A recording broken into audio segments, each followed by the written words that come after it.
बिस्मिल्लाहिर्रहमानिर्रहीम। ये radio Tehran है, इस्लामी गणराज्य ईरान की आवाज़।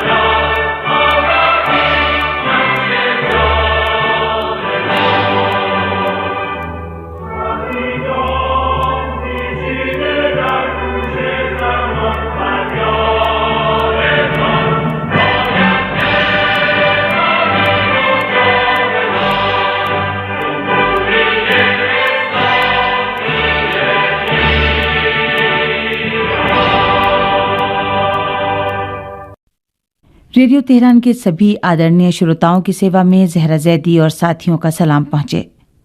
प्रिय श्रोताओं, आज के कार्यक्रम का शुभारंभ हम पवित्र कुरान के सूरह आराफ की 180 से 183 तक की आयतों से कर रहे हैं। कारी हैं श्री अली असगर बुरुमद। अऊज़ु बिल्लाहि मिनश शैतानिर रजीम। बिस्मिल्लाहिर्रहमानिर्रहीम।